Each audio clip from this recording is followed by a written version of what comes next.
우리 조국 대한민국은 보수와 진보의 대립이 참 심한 편입니다. 너무 안타까운 일인데요.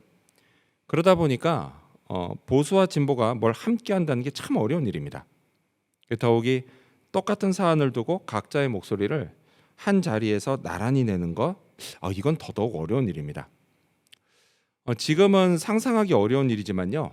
그래도 한때는 보수를 대표하는 신문인 중앙일보와 또 진보를 대표하는 신문인 한겨레가 양쪽의 사설을 각자의 신문 지면에 나란히 기재했던 적이 있습니다. 이게 타이틀이 사설 속으로였는데요. 이런 타이틀로 무려 5년 넘게 이 어려운 일을 했었습니다. 자, 이 프로젝트의 의도는요, 서로 다른 관점을 가진 신문의 사설을 비교하면서 똑같은 상황을 놓고 각자 다른 주장을 어떻게 전개하는지 그걸 보는 것이었습니다. 자, 이를 통해 독자들이 폭넓은 관점으로 세상을 보게 하고요, 또 바르고 균형 잡힌 시각을 갖게 하는 것이었습니다. 자, 그래서 결과가 어땠을까요? 당연히 독자들의 호평이 이어졌습니다. 자, 이런 시도를요 다시 하면 참 좋겠습니다. 자, 이렇게 두 개의 문서를 서로 비교하면서 읽으면 참 좋은데요. 자, 이거는요 성경을 읽을 때도 마찬가지입니다. 자, 오늘 본문인 마가복음 7장의 이야기는요 마태복음 15장에도 나옵니다. 그래서 마가복음에는 표제가, 한글 성경 가지고 계신 분들 위에 보면 표제가 나와 있거든요. 그 표제가 수로보니게 여자의 믿음 이렇게 나오고요. 마태복음에는 가나안 여자의 믿음 이렇게 나오지만요, 성경학자들은 이 둘이 모두 똑같은 사건을 기록한 것이다 라고 말합니다. 자, 따라서 이 둘을 비교하고 참고하면서 읽으면 우리는 당시 상황을 좀 더 구체적으로 알 수 있게 되고요, 또 보다 깊이 있는 교훈을 얻을 수가 있게 됩니다. 오늘은요 이런 방식으로 말씀을 살펴보고자 합니다.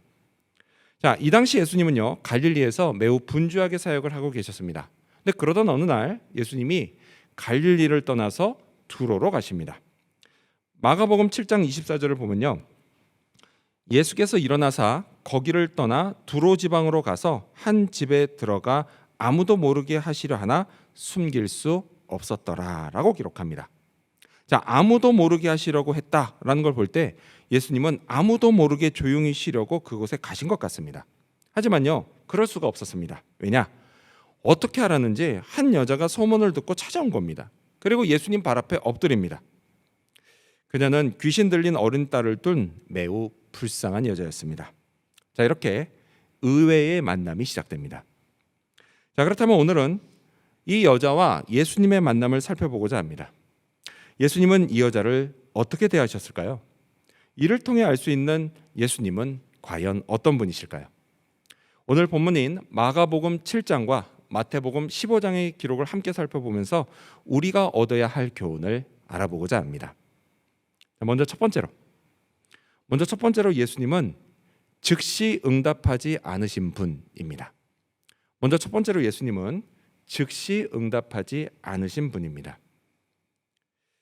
자, 여자는 예수님 발 아래 엎드려서요 딸에게 들린 귀신을 쫓아내달라고 간구합니다. 우리 성경 읽어볼까요? 여러분 가져오신 성경 보면서 마가복음 7장 25절과 26절 말씀을 읽겠습니다. 읽습니다. 시작. 이에 더러운 귀신 들린 어린 딸을 둔 한 여자가 예수의 소문을 듣고 곧 와서 그 발 아래에 엎드리니 그 여자는 헬라인이요 수로보니게 족속이라 자기 딸에게서 귀신 쫓아내 주시기를 간구하거늘. 아멘. 자, 그리고 이어지는 27절은 이렇게 시작됩니다. 제가 읽을게요. 예수께서 이르시되, 이렇게 이어집니다. 자, 이걸 보면요 예수님이 여자의 간구를 들으시고 즉시 응답하신 걸로 생각할 수 있습니다. 그렇죠? 네. 하지만 마태복음 15장을 보면 그게 아니라는 사실을 알 수가 있습니다. 자, 이번에 스크린 보시면서 같이 읽어볼까요? 마태복음 15장 22절과 23절입니다. 시작. 가나안 여자 하나가 그 지경에서 나와서 소리질러 이르되 주 다윗의 자손이여 나를 불쌍히 여기소서 내 딸이 흉악하게 귀신 들렸나이다 하되 예수는 한 말씀도 대답하지 아니하시니. 그렇죠? 여러분, 예수님이 어떻게 하셨어요? 한마디도 대꾸하지 않으셨습니다. 이유가 뭘까요? 나를 불쌍히 여겨달라고 소리치면서 간구하는 여자에게 예수님은 왜 즉시 응답하지 않으셨을까요? 뭐 불쌍하다고 생각하지 않으셨던 걸까요? 예. 그렇지 않습니다. 만일 불쌍하다고 생각하지 않으셨다면 예수님은요 끝까지 응답하지 않으셨을 겁니다. 하지만 이 이야기를 보면 결국 예수님이 여자의 그 간구에 응답을 하십니다. 자, 그렇다고 한다면 여기에는 분명 어떤 의도가 있다는 걸 우리가 알 수 있습니다. 그리고 그 의도가 뭔지는요 좀 더 뒤에 가서 알아보겠습니다. 좀 더 뒤에 가서 알아보고 지금은 먼저 예수님이 이 여자 주변에 함께 있던 예수님의 제자들, 그 제자들에게 의도하신 게 무엇인지 그걸 먼저 알아보겠습니다. 자, 다시 마태복음을 보면요 당시 그곳에서 이 여자 때문에 무슨 일이 있었는지를 한번 알아보겠습니다. 자, 우리 스크린 버튼부터 읽어볼까요? 마태복음 15장 23절입니다. 시작. 예수는 한 말씀도 대답하지 아니하시니 제자들이 와서 청하여 말하되 그 여자가 우리 뒤에서 소리를 지르오니 그를 보내소서. 자, 이번에는요 제자들이 예수님께 와서 여자를 좀 보내달라고 간청합니다. 여자가 하도 저러니까 이제 제자들이 신경이 쓰였던 거예요. 그러면서 제자들이 분명 서로 이렇게 말했겠죠. 아니 이 여자가 도대체 왜 이래? 뭐가 문제야? 그러면서 관심을 갖게 됐을 겁니다. 그리고 주님께 이 여자 문제를 좀 해결해 달라고 간청하게 된 겁니다. 자, 보세요. 처음에는 여자만 간청했습니다. 하지만 이제는 제자들까지 간청하게 됐습니다. 자, 이런 모습을 통해서 우리는 예수님이 침묵하신 이유가 제자들로 하여금 여자의 부르짖음에 관심을 갖게 하려고 그러셨다라는 걸 알 수가 있습니다. 예수님이요 제자들의 관심을 유도하셨던 겁니다. 그런데 이와 같은 일을요 주님이 우리 안에서 행하실 때도 있습니다. 우리 중에 누가요 이 여자처럼 참 딱한 사정에 놓일 때가 있습니다. 자기 힘으로 해결할 수 없는 어떤 큰 문제에 부딪힐 때가 있어요. 그게 생활고일 수도 있고요, 가족이 싸우는 문제일 수도 있습니다. 비자 문제일 수도 있어요. 또는 건강 문제일 수도 있고 진로 문제일 수도 있습니다. 자녀 문제일 수도 있고요, 부모님 문제일 수도 있어요. 자, 이런 일들이 내게 닥치면 그때 우리가 어떡하죠? 열심히 기도합니다. 아멘. 그렇잖아요. 우리 다 기도하지 않아요? 네, 열심히 기도해요. 열심히. 근데 여러분 참고로 이걸 꼭 기억하십시오. 여러분 우리는요 나한테 이런 일들이 닥치는 걸 싫어합니다. 싫어하지만 주님이 이걸 내게 허락하실 때는 다 그만한 이유가 있습니다. 이걸 꼭 기억해야 됩니다. 그 이유가 뭐냐? 첫 번째 가장 큰 이유는 기도하라는 거예요. 기도하라는 거. 따라서 여러분 이럴 땐 꼭 기도하십시오. 열심히 기도하고요, 간절히 기도하십시오. 믿음으로 기도하십시오. 그러면 문제가 해결되기 시작합니다. 여러분 이 사실을 믿으시기 바랍니다. 다만 그렇다고 해서요 당장 해결되는 건 또 아닙니다. 아무리 기도해도 주님이 즉시 응답하지 않으실 때가 있어요. 지금 내 처지가 참 안 됐는데 그런데도 주님이 응답을 안 하실 때가 있어요. 이 여자처럼 말이에요. 여러분 이럴 때요 혼자 기도하는 사람의 심정이 어떨까요? 참 괴롭습니다. 마음이 참 힘들어요. 그러다 보니까 주일이 딱 돼가지고 교회를 오기는 와도요 얼굴은 웃고 있지만 마음은 막 울고 있습니다. 이럴 때 누가요 그 사람을 위해서 함께 기도하면 얼마나 좋을까요? 분명 큰 힘이 됩니다. 여러분 이거를요 중보기도라고 합니다. 중보기도. 자, 다시 본문으로 돌아와서요. 주님이 여자에게 응답하지 않으십니다. 그러자 여자가 어떻게 해요? 더 크게 막 부르짖었고 그래서 그 소리가 제자들의 관심을 불러일으켰습니다. 이건 주님이 의도하신 거예요. 제자들에게 관심을 갖게 하라고 그러셨던 겁니다. 여러분 주님은요 오늘 우리에게도 마찬가지십니다. 우리가요 내 주변 사람이 겪는 힘들고 어려운 문제에 관심을 갖게 하십니다. 그래서 이런 이유 때문에 그 사람의 기도를 즉시 응답하지 않으신다라는 거예요. 우리가 관심을 가지고 그 사람을 위해 중보 기도할 수 있도록 그렇게 하신다라는 겁니다. 여러분 주님은요 우리가 서로 중보 기도하기를 원하십니다.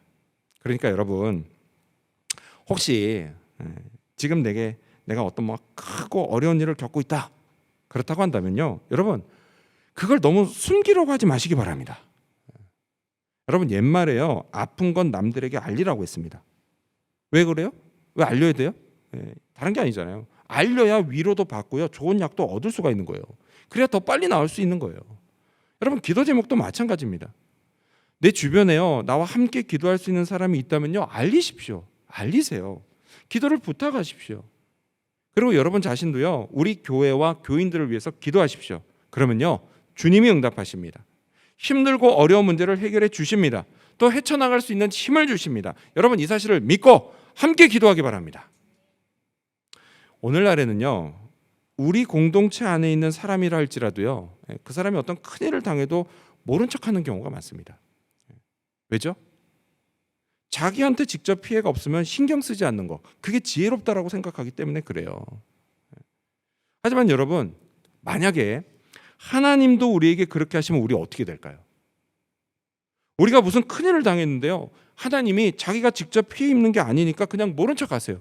모른 척 한다고 하시면 그럼 우리는 어떻게 되냐고요. 여러분, 그거야말로 진짜 큰일이에요. 하지만 여러분, 안심하십시오. 우리 하나님은 결코 모른 척 하지 않으십니다. 죄로 죽을 수밖에 없는 큰일을 당한 우리를 위해서요, 우리 하나님이 구원의 은혜를 베푸십니다. 또 구원받은 우리를 교회로 모으시고 영적인 가족이 되게 하십니다. 가족이 돼서 서로를 위해 함께 기도함으로 주님의 응답을 함께 받고 하나님의 기적도 함께 경험하게 하십니다. 다 함께 축복을 받게 하십니다.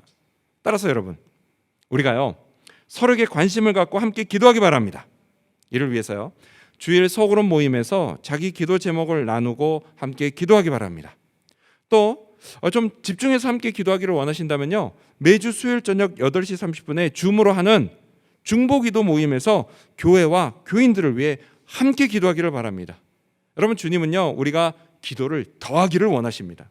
마음을 더 모으기를 원하십니다. 여러분, 이 사실을 믿으시기 바랍니다. 이러한 믿음으로 함께 중보기도하는 저와 여러분이 되시기를 축원합니다. 예수님, 어떤 분이실까요? 두 번째로 예수님은 모질게 응답하시는 분이십니다. 두 번째로 예수님은 모질게 응답하신 분이십니다. 자, 이제 예수님이 대답하십니다. 자, 그런데 그 대답은요, 전혀 예수님스럽지 않은 대답이었습니다. 우리 성경 여러분 같이 보겠습니다. 마가복음 7장 27절입니다. 시작. 예수께서 이르시되 자녀로 먼저 배불리 먹게 할지니 자녀의 떡을 취하여 개들에게 던짐이 마땅치 아니하니라. 자, 이게 무슨 뜻일까요? 얼핏 보면 주님이 안 돼라고 말씀하신 것 같아요. 그렇죠?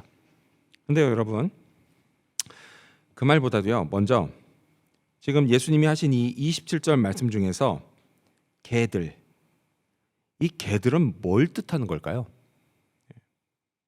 여러분, 개 좋아하시죠? 저도 좋아합니다. 개. 그래서 한때 각종 인터넷 사이트에 제 아이디가 뭐였냐면 복실아였습니다. 복실아. 아주 오래전에 제가 이제 키웠던 개 이름이에요. 복실아. 복실아. 자, 개와 인간의 역사를 알아보면요, 이게 참 재밌습니다. 자, 처음에는요, 개와 인간이 서로 도움을 주고받는 공생 관계였습니다.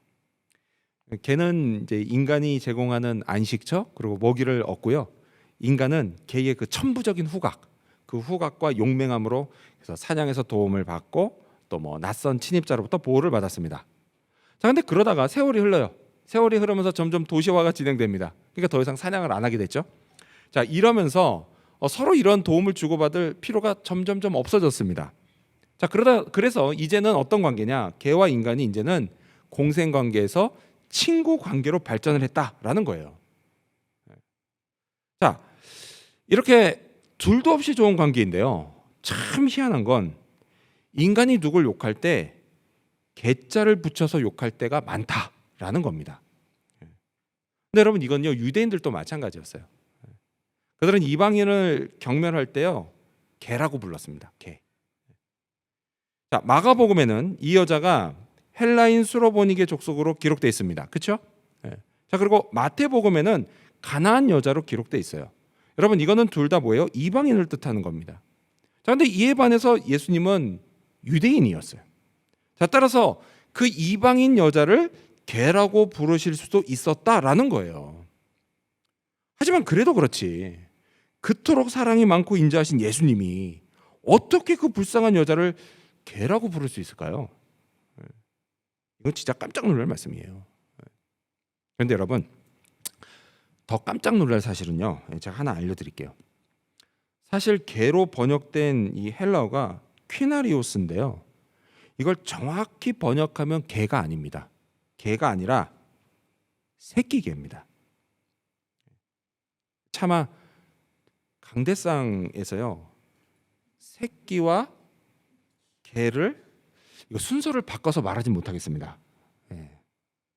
여러분이 생각하시는 그 뜻이에요. 이게 정확히 번역하면.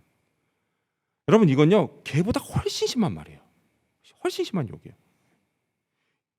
예수님이 이렇게 심한 말을 하셨다라는 거예요. 더군다나 이런 말을 언제 하셨어요? 예수님이 이 말씀을 하시기 직전에 여자가 예수님께 이런 말을 했습니다. 마태복음 15장 25절을 보면 여자가 와서 예수께 절하며 이르되 주여 저를 도우소서, 주님 제발 저를 도와주세요 라고 말했습니다. 간절한 마음으로 찾아와서 바짝 엎드려서 절하면서 어떻게 했어요? 제발 저 좀 도와주세요 라고 부르짖는 여자에게 아니 주님이 정말 이렇게까지 모질게 말씀하셨다라는 거예요. 그런데 여러분, 우리도 이런 일을 당할 때가 있습니다. 기도 응답이 없을 때는요, 그래도 뭐 우리 주님께 무슨 뜻이 있으시겠거니 하면서 참고 기다립니다. 근데 그런 기다림 끝에 결국 주님이 No, 안 돼 라고 응답하실 때가 있어요. 그래도 여러분 그건 그나마 좀 낫습니다. 때로는요 주님이 정말 내 마음이 비참해지는 그런 응답을 하실 때가 있습니다. 내 기대와는 전혀 다른 응답, 완전히 반대되는 응답, 그래서 어찌 보면 최악의 응답을 하실 때가 있어요. 진짜 나는 마지막 희망을 예수님께 걸고 매달렸는데요, 내게 정말 모질게 응답하실 때가 있습니다. 여러분, 이럴 때는요 진짜 마음이 다 무너져 내립니다. 주님이 대체 왜 이러시는 걸까요? 여러분, 그거는요 믿음을 테스트하기 위해서입니다. 주님이요 여자의 믿음을 테스트하셨어요. 여러분, 이 여자는요 한두 번 부르짖다가 안 되면 그냥 포기하고 집으로 돌아갈 수도 있었습니다. 하지만 끝까지 포기하지 않았어요. 오직 예수님만이 내 딸을 고쳐주실 수 있다고 믿었고요, 그 믿음을 끝까지 지켰습니다. 자, 이런 과정을 통해서 주님은 이제 막 주님 앞에 나온 여자의 믿음을 한 단계 더 높여주셨습니다. 그리고 또 다른 이유가 있어요. 또 다른 이유는 뭐냐? 그거는요 그런 여자의 믿음을 제자들이 볼 수 있게 하려고 하셨던 겁니다. 여러분, 예수님의 제자들은 유대인들이었어요. 여러분, 유대인들은요 여러분 다 아시는 것처럼 자기들이 하나님께 선택받았다 이런 선민 사상에 젖어서요 오히려 믿음이 약했습니다. 자, 이런 제자들에게 예수님은 이방인 여자가 믿음의 테스트를 통과하는 걸 보여주심으로 제자들로 하여금 진정한 믿음이 무엇인지 깨닫게 해주려고 하셨던 겁니다. 끝까지 하나님을 믿고 붙잡는 믿음, 그 진짜 믿음을 보여주려고 하셨던 거예요. 여러분, 주님은 우리에게도 그러실 때가 있습니다. 내가 언제나 주님을 신뢰하고 있는지 주님이 우리를 테스트하세요. 심지어 언제도 하세요? 주님이 거절하셨다 이렇게 생각될 때조차도 여전히 주님을 믿고 신뢰하는지 그걸 테스트하십니다. 이런 테스트는요 우리만 받는 게 아니에요. 믿음의 조상들도 받았습니다. 아들 이삭을 바쳐야 했던 아브라함도 받았고요, 왕에게 쫓겨서 막 도망다니던 다윗도 받았고요, 형장의 이슬로 사라진 바울도 받았고요, 심지어 예수님 자신조차도 십자가에서 이 같은 시험을 받으셨습니다. 자, 이런 시험을 통해서 주님이 우리에게 물으세요. 너는 내가 거절한다 할지라도 나를 하나님으로 믿고 신뢰할 수 있냐? 끝까지 나를 붙잡을 수 있느냐? 오직 나만 믿고 따라할 수 있느냐? 이렇게 물으십니다. 물론 이 질문에요 모두가 다 예스라고 답하는 거 아닙니다. 그래서 테스트를 통과하지 못하고요 뒤로 물러나는 사람도 많아요. 여러분, 믿음이라는 게 그렇습니다. 처음 믿을 때는요 성령이 도와주셔서 좀 쉬울 수 있습니다. 처음에 막 믿음이 생겨요. 하지만 여러분, 그 이후로도 계속 믿음을 지키고 성장시키는 거요, 여러분 이거요 마냥 쉬운 일이 아닙니다. 테스트를 받는데요 계속 이 테스트가 점점 어려워져요. 이를 통해서 주님이요 우리에게 믿음을 보고자 하세요. 여러분 꼭 기억하십시오. 그래서 시험을 회피하면요 믿음이 결코 성장하지 않습니다. 여러분, 믿음은요 시험을 통과할 때마다 성장해요. 그래야 주님을 전능하신 하나님으로 믿을 수가 있습니다. 또 그 전능하신 하나님이 바로 나의 하나님이시라고 확신할 수가 있어요. 따라서 여러분, 믿음의 테스트를 무작정 피하기만 하지 마시기 바랍니다.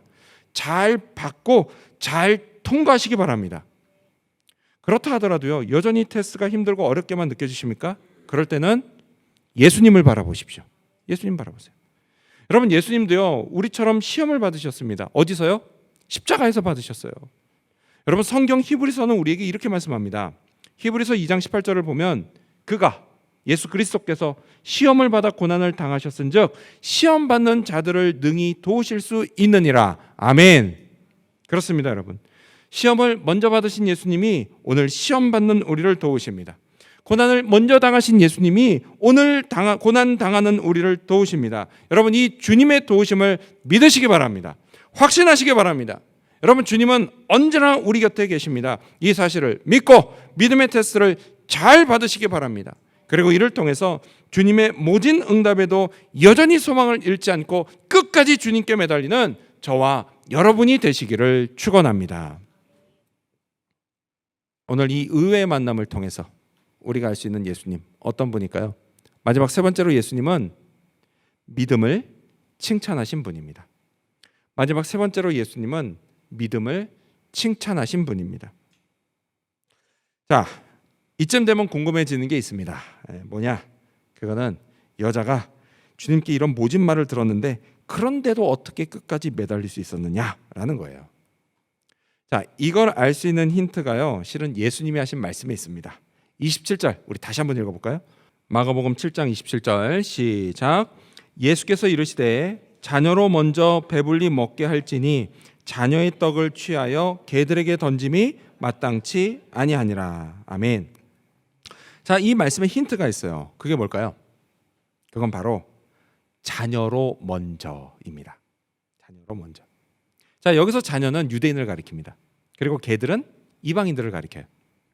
자, 즉 주님은 뭐라고 하신 거예요? 자녀로 먼저라고 하신 건 유대인들 먼저라고 말씀하신 거예요. 유대인들 먼저라고 말했다고 해서 여러분 이방인은 안 돼 이렇게 말씀하신 거 아닙니다. 그렇죠? 그렇게 말씀하신 거 아니에요. 유대인들에게 먼저 은혜를 충분히 베풀고 그런 다음 이방인들에게 베풀겠다 이런 말씀이에요. 이게 예수님이 하신 말씀의 본뜻이에요. 하지만 여러분, 사람들이 이걸 놓치기가 쉽습니다. 자, 지금 우리처럼요 조용한 데서 차분히 이걸 글로 읽어도 놓치기가 쉽습니다. 그런데요, 사람들이 모여서 막 웅성웅성 대고 있는 곳에서 이걸 말로 들으면 더더욱 놓치기가 쉬워요. 또 지금 여러분, 우리는요 이걸 제3자의 입장에서 읽고 있습니다. 그렇죠? 하지만 이 여자는 이걸 당사자의 입장에서 듣고 있었어요. 자, 그러면요 이 말의 본뜻을 놓치기가 더 쉽습니다. 왜냐? 여러분, 사람은요, 한번 생각해 보세요. 자기도 그래요. 원래 자기 기분에 따라서 듣고 싶은 대로 듣는 경향이 있기 때문이에요. 한번 생각해 보세요. 여러분 같으면요, 누가 내 앞에서 나를 빗대서 개라고 하는 소리를 들었는데 그러면 기분이 좋으시겠습니까? 나쁘시겠습니까? 나는 이거 듣고 기분이 좋다라고 하시는 분이 있으면 옆에 분이 잘 돌봐주시기 바랍니다. 그분은 더 신경 써서 우리가 기도해야 됩니다. 기분이 나쁘죠. 기분이 나쁘죠. 개소리 들었는데 기분이 몹시 상해요. 아마 저 같았으면요, 예수님을 막 욕하면서 당장 집으로 돌아갔을 겁니다. 자, 기분이 나쁜 상태에서 들으면요, 자녀로 먼저라는 말은 들리지 않습니다. 오직 뭐만 들려요? 개라는 말만 들리게 돼 있어요. 그래서 주님의 본뜻을 놓치기가 쉽습니다. 하지만 이 여자는 달랐어요. 스쳐 지나가듯 짧게 하신 말씀이었지만 거기서 여자는 자녀로 먼저라는 말씀을 캐치했습니다. 그리고 그 속에 담긴 주님의 뜻을 캐치했어요. 유대인이 먼저라면 다음 차례는 이방인이라는 거, 이걸 깨달았습니다. 그걸 붙잡았습니다. 맞아요. 그게 주님의 뜻이에요. 이방인에게도 은혜를 베푸시는 게 주님의 뜻입니다. 그래서 이걸 깨닫고 여자는요, 자기 차례가 온다는 걸 확신했습니다. 이 확신 붙잡고 끈질기게 매달렸고 결국 믿음의 테스트를 통과합니다. 그렇습니다, 여러분. 우리도 마찬가지예요. 여러분, 우리도요 믿음을 발휘하기 참 힘들 때가 있습니다. 어떤 때예요? 나를 둘러싸고 있는 상황이 점점 나빠지는 것 같아요. 점점 나빠지는 것 같은데 그렇다고 딱히 주님의 역사가 일어나는 것 같지도 않은 그런 때가 있어요. 그럴 땐요, 우리도 스쳐 지나가는 듯 들려오는 주님의 음성, 이거 캐치하고 붙잡아야 합니다. 그 음성이요, 그게 큐티할 때 묵상한 한 구절의 말씀일 수도 있어요. 또는 기도할 때 들려온 작고 세미한 음성일 수도 있습니다. 그 속에서 나를 위한 주님의 뜻을 깨닫고 붙잡아야 합니다. 앞서도 말씀드린 것처럼요, 믿음을 테스트 받는 건 쉬운 일이 아니에요. 만만한 일이 아니에요, 여러분. 하지만 그래도 포기하면 안 됩니다. 포기하면 안 돼요. 주님은요, 믿음을 발휘하기 힘든 상황에서도 우리가 믿음을 발휘하기를 원하십니다. 주님의 능력이 나와 내 삶에 임할 때까지 힘들고 어려운 현실을 꿋꿋이 버티기를 원하십니다. 오늘 본문에 나오는 여자가 그랬어요. 꿋꿋이 잘 버텼습니다. 그리고 거기에 더해서요, 겸손하기까지 했습니다. 자기를 화나게 만들 수 있는 말을 들은 여자가요, 예수님께 이렇게 답합니다. 우리 28절, 여러분 성경 보시면서 읽겠습니다. 28절 시작. 여자가 대답하여 이르되 주여 올소이다마는 상 아래 개들도 아이들이 먹던 부스러기를 먹나이다. 여자가 예수님을 뭐라고 부르죠? 주여라고 부릅니다. 주여, 그렇죠? 그런데 여러분 이거 아세요? 마가복음에서요, 예수님을 주여라고 부른 사람은 이 여자가 유일합니다. 주, 헬라어로 퀴리오스인데요, 이건 통치자를 뜻해요. 통치자. 그렇습니다, 여러분. 여자는요, 예수님을 자기의 통치자로 인정합니다. 주님의 말씀이 전혀 틀리지 않았다고 인정해요. 또 자기를 개로 인정합니다. 여러분, 사람이요, 자기를 개로 인정하면 그건 낮아질 만큼 낮아졌다는 뜻이에요. 그리고 또 여자는 떡을 구하지도 않았습니다. 그저 떨어지는 부스러기를 구했어요. 어린 딸이 귀신에게 놓여 자유로워질 수만 있다면 그걸로 충분했습니다. 그걸로 만족했습니다. 그리고 이런 여자의 겸손을 예수님이 보시고 칭찬하셨습니다. 그리고 마침내 응답하십니다. 그래요, 여러분. 여러분, 우리도요, 주님 앞에 겸손해야 합니다. 예수님을 나의 통치자요, 나의 주인으로 인정해야 합니다. 예수님의 말씀이 맞다고 인정해야 합니다. 또 그 말씀의 축복이 내게 넘친다는 걸 인정해야 합니다. 이런 겸손한 자에게 주님이 은혜를 베푸십니다. 축복하십니다. 이와 같이요, 겸손한 마음으로 끝까지 주님을 확신하고 붙잡는 믿음, 이 믿음이 바로 큰 믿음입니다. 마태복음을 보면요, 예수님이 여자를 이렇게 칭찬하십니다. 마태복음 15장 28절을 보면 이에 예수께서 대답하여 이르시되 여자여 내 믿음이 크도다. 내 소원대로 되리라 하시니 그때로부터 그의 딸이 나으니라. 아멘. 예수님이 여자여 내 믿음이 크도다 라고 말씀하세요. 근데 여러분, 원어 성경을 보면요, 이 말 앞에 감탄사가 나옵니다. 영어 성경으로도 그 감탄사가 나와요. 오, 이렇게 나옵니다. 오 여자여 너의 믿음이 크도다. 이렇게 주님이 감탄하십니다.